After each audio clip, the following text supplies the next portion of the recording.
അതുകൊണ്ട് ശബരിമല ശ്രീ ധർമ്മശാസ്താവിൻ്റെ സ്വർണം കക്കുകയും വിൽക്കുകയും ചെയ്ത മാർക്സിസ്റ്റ് പാർട്ടിക്കും കോൺഗ്രസിനും ഇനിയും ഈ കേരളത്തിലെ ജനങ്ങൾ വോട്ട് നൽകണമോ എന്നുള്ളതാണ് ഈ തെരഞ്ഞെടുപ്പിലെ പ്രമുഖമായ ചോദ്യം. ഈ ചോദ്യത്തിന് കേരളത്തിലെ വോട്ടർമാർ ഉത്തരം പറയും.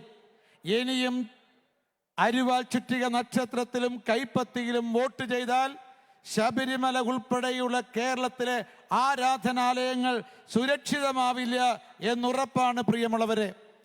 അതുകൊണ്ട് LDFനെയും UDFനെയും മാറ്റി നിർത്താൻ ഈ നാട്ടിലെ വോട്ടർമാർ തയ്യാറാകണം എന്ന് അഭ്യർത്ഥിക്കുകയാണ്.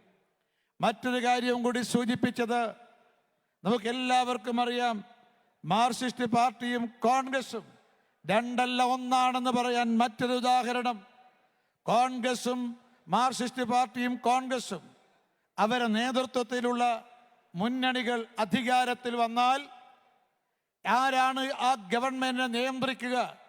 ജമാഅത്ത് ഇസ്ലാമിയും SDPI പോലുള്ള പാകിസ്ഥാൻ അനുകൂല ദേശവിരുദ്ധ സംഘടനകളായിരിക്കും മാർക്സിസ്റ്റ് പാർട്ടിയുടെ ഗവൺമെന്റിനെയും കോൺഗ്രസ് ഗവൺമെന്റിനെയും നിയന്ത്രിക്കാൻ പോകുന്നത്.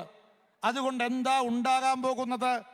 ഇവിടെ ഹിന്ദു വീടുകളിലുള്ള, ക്രൈസ്തവ വീടുകളിലുള്ള പെൺകുട്ടികളെ പ്രണയം നടിച്ച് ലവ് ജിഹാദിന്റെ പേരിൽ രാജ്യദ്രോഹ പ്രവർത്തനത്തിന് റിക്രൂട്ട് ചെയ്യിപ്പിക്കുക, ഇതായിരിക്കും കേരളത്തിൽ നടക്കാൻ വേണ്ടി പോകുന്നത്.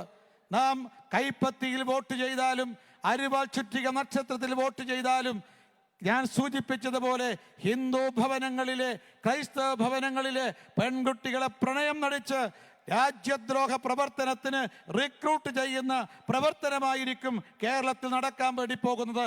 ഇതിന് നാം അനുവദിക്കണമോ എന്ന് ഈ നാട്ടിലെ വോട്ടർമാർ ചിന്തിക്കണമെന്നുള്ളതാണ് NDAക്ക് അഭ്യർത്ഥിക്കാനുള്ളത്. അപകടകരമായൊരു സാഹചര്യം കേരളത്തിൽ വരാൻ വേണ്ടി പോവുകയാണ്. ഒരു ഭാഗത്ത് ജമാഅത്ത് ഇസ്ലാമി, മറുഭാഗത്ത് SDPI. ഇത് രണ്ടും പ്രിയമുള്ളവരെ രാജ്യദ്രോഹ സംഘടനകളാണ്, പാക് അനുകൂല സംഘടനകളാണ്.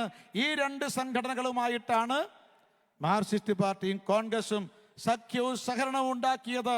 അതുകൊണ്ട് ഇവ രണ്ടുപേരെയും പരാജയപ്പെടുത്താൻ പരമ്പരാഗതമായി മാർക്സിസ്റ്റ് പാർട്ടിക്കും കോൺഗ്രസിനും വോട്ട് ചെയ്ത ജനങ്ങൾ തയ്യാറാകണമെന്നും പകരം ഈ രണ്ട് രാജ്യദ്രോഹ സംഘടനകളെ നിരോധിച്ച ശ്രീമാൻ ദാമോദർ ദാസ് നരേന്ദ്രമോദിയുടെ നേതൃത്വത്തിലുള്ള NDA അധികാരത്തിലെത്തിക്കണമെന്നും വിനയപുരസ്സരം അഭ്യർത്ഥിക്കുകയാണ്.